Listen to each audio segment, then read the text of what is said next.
Je suis de retour à Liège, j'ai ressorti ma petite laine, alors bien qu'il ne fasse pas spécialement froid. Aujourd'hui je voudrais répondre à une question. Dans la vidéo comment apprendre en autodidacte que j'ai fait il y a quelques jours, quelqu'un m'a posé une question qui était comment toi tu apprends, et donc du coup ça m'a donné l'idée de faire cette vidéo. Alors avant de rentrer dans le vif du sujet, je voudrais juste vous préciser que donc, cette vidéo ça va être sur moi, vous donner ma méthode d'apprentissage. Et la deuxième chose que je voudrais vous préciser, c'est que tout à partir du moment où je me lance dans une nouvelle activité, même si c'est pas une activité qui forcément est super importante, tout est sous forme d'habitude. C'est-à-dire qu'il n'y a rien qui n'est pas sous forme d'habitude. Dans mon planning, dans la façon dont je m'organise, les seules choses que je ne mets pas sous forme d'habitude, c'est vraiment les actions ponctuelles que je ne peux pas automatiser.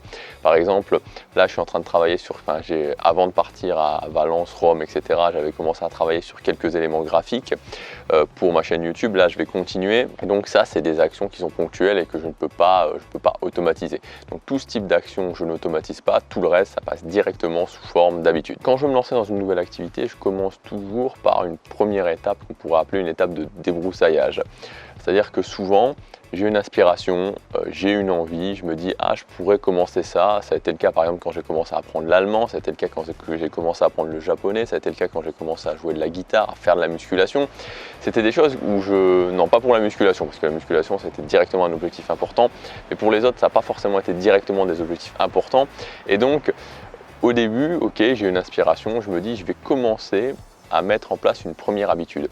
Et donc dans ce cas-là, ce que je fais, c'est que j'applique tout simplement ce que je vous dis. Je mets une première habitude en place et j'utilise la règle des 5 minutes. Donc j'augmente un peu, mais en général, je commence à faire l'activité 15 minutes par jour. Exemple très concret, quand j'ai commencé à penser à lancer un premier blog, c'était en 2014, donc mi-2014. Je me souviens qu'en juin, juillet, août 2014, tous les jours, pendant 15 minutes, j'ai commencé à m'intéresser au blogging. J'ai commencé à m'intéresser au blogging sur plein d'aspects parce que j'y connaissais absolument rien, comment ça fonctionnait, qu'est-ce que je pourrais faire concrètement. Bref, j'ai vraiment, pendant 3 mois, tous les jours, 15 minutes par jour, mis en place cette habitude de commencer à apprendre cette activité du blogging, donc de pouvoir réussir à monétiser un blog. Dans cette première étape, ce qui est intéressant, c'est non seulement évidemment de commencer à travailler sur l'activité, de commencer à réfléchir sur l'activité, mais aussi de commencer à penser comment font les gens qui ont du succès dans cette activité, c'est-à-dire quelle stratégie utilisent les gens pour avancer plus vite dans cette activité. Donc c'était le cas pour le blogging, c'était aussi le cas notamment pour l'apprentissage de la guitare, pour l'apprentissage de langue. C'est vraiment bien de commencer à travailler l'activité, mais aussi de penser directement en termes de stratégie. Alors ensuite on passe à la vitesse supérieure. Donc quand vous êtes à cette première étape, vous pouvez vous dire au bout d'un moment, ok, finalement je vais laisser ça de côté, ou je sors ça de mon planning parce que finalement ça m'intéresse pas plus que ça, ou c'est pas le bon moment, ou j'ai plus envie de le faire, etc., etc. À partir du moment où vous voulez aller plus loin, où vous vous dites ok, cette fois-ci ça c'est quelque chose qui m'inspire vraiment, j'ai une vision derrière, etc. Donc je vais pas revenir sur la définition de la vision, la définition des objectifs dans cette vidéo, mais à partir d'un moment où vous allez pouvoir passer à l'étape supérieure, un petit peu comme je me suis dit avec le blogging, où à partir de octobre 2014, je me suis dit ok, cette fois-ci c'est parti. À ce moment-là, au niveau de l'apprentissage, on va passer à la vitesse supérieure. Donc la première chose, c'est de se définir un objectif ambitieux, un premier objectif ambitieux et une étape à 2 à 3 mois. Ensuite, pour rentrer dans le concret, je vais définir un nombre d'heures que je veux allouer à cette activité par jour. Je vais transformer ça en habitude et je vais définir une stratégie. Donc l'étape de la stratégie, normalement elle a déjà été plus ou moins aussi débroussaillée avant, c'est-à-dire que pendant tout le temps où j'ai fait l'activité pendant 15 minutes par jour, je me suis posé pas mal de questions et souvent j'ai commencé vraiment à avoir une esquisse de que pourrait être une stratégie intéressante si je me mettais à en faire plus, et j'ai vraiment commencé à rechercher comment faisaient justement, ça c'est la meilleure méthode, comment font les gens qui ont déjà eu du succès dans cette activité, qu'est-ce qu'ont fait les gens qui ont déjà eu du succès dans cette activité, quelles sont les méthodes qui fonctionnent. Donc ça c'est pour ce que je fais au quotidien. Ensuite évidemment je vais me former, donc là je vais me former beaucoup, que ce soit du contenu gratuit, que ce soit du contenu payant. Donc du contenu gratuit, regarder des vidéos, lire des articles sur internet. Du contenu payant, c'est la lecture, c'est des formations. Donc vraiment maintenant moi personnellement j'ai compris une chose, c'est que quand je passe à l'étape supérieure, c'est que j'ai plus du tout envie de perdre du temps. J'ai envie d'avancer le plus rapidement possible, donc j'investis. À partir du moment où je me dis c'est important, je sais que c'est important pour moi, je sais que ça a de l'importance pour moi, je sais que je vais continuer dans la durée, donc j'investis massivement. Très honnêtement, je trouve,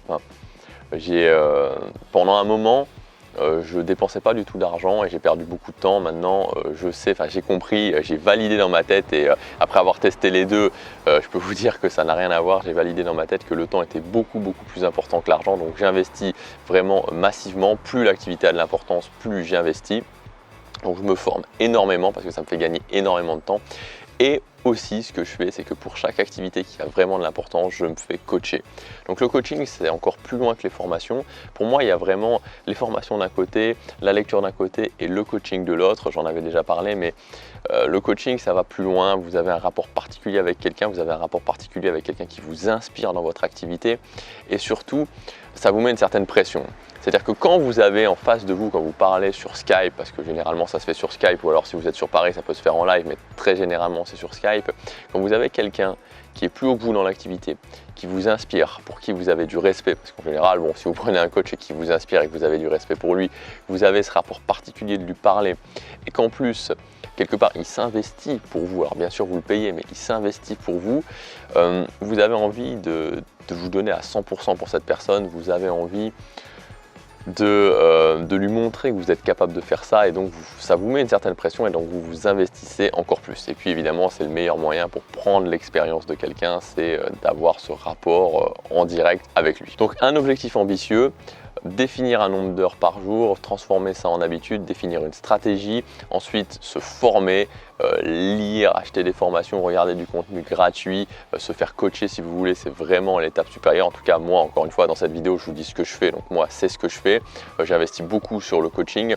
Et enfin, toujours comprendre que tout ce système-là est continuellement en mouvement et toujours s'adapter, toujours réfléchir à comment aller plus loin, comment aller plus vite, comment être plus efficace. Mon exemple personnel, c'est que récemment, je me suis aperçu, donc vraiment dans le domaine de YouTube, sur cette chaîne YouTube, je me suis aperçu, j'en ai discuté en coaching notamment, c'est ça qui m'a fait me rendre compte, c'est que j'étais quelqu'un qui travaillait, j'étais quelqu'un qui mettait en place des habitudes, qui vraiment était régulier, qui était très régulier, mais j'avais tendance à ne pas assez tester de choses, j'avais tendance à ne pas assez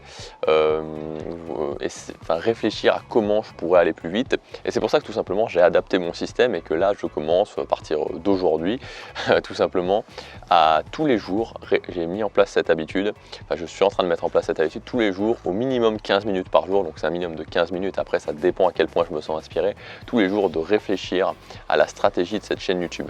C'est-à-dire que tous les jours je vais me poser, je vais me dire ok, pendant 15 minutes minimum, je réfléchis à la stratégie de ma chaîne YouTube, comment je pourrais faire mieux, comment je pourrais apporter plus de valeur aux gens, comment je pourrais me faire connaître, comment je pourrais faire la différence par rapport à mes concurrents, comment je pourrais être le meilleur. Toutes ces choses-là, vraiment le thinking time, le temps de la pensée, j'en avais déjà parlé, vous pouvez l'adapter à n'importe quoi. Et donc là, l'idée globalement, c'est que pendant votre apprentissage, toujours de comprendre que c'est en mouvement, toujours comprendre que vous allez devoir vous adapter, toujours réserver un temps par jour pour réfléchir à si vous ne pourriez pas faire mieux, si vous ne pourriez pas avancer plus vite, comment globalement faire mieux. Voilà donc pour répondre à la question, c'est comme ça que je vais apprendre une nouvelle activité. Donc un premier passage, une première étape où véritablement je me donne 15 minutes par jour allouées à cette activité, où je commence à travailler sur l'activité, je commence à réfléchir à cette activité, je commence à essayer de comprendre comment fonctionne l'activité, essayer de comprendre comment font les gens qui ont du succès dans l'activité. Ensuite, soit j'arrête, soit je continue comme ça, soit je passe à l'étape supérieure où j'augmente. Et donc là, comme je vous ai dit, objectif ambitieux, transformation en habitude, formation, vraiment investir sur soi pour gagner du temps et toujours comprendre que tout est en mouvement et qu'il faut s'adapter continuellement. Voilà ce que je voulais vous dire dans cette vidéo. Si vous voulez aller plus loin dans le domaine des habitudes, j'ai mis en place une mailing list. Vous pouvez vous y inscrire en cliquant sur le lien dans la description ou sur la fiche qui apparaît ici. C'est des vidéos qui ne sont pas sur YouTube où je vous montre concrètement comment mettre en place des habitudes dans votre vie. Je vous dis à demain pour la prochaine vidéo. Prenez action dès maintenant parce que chaque jour compte.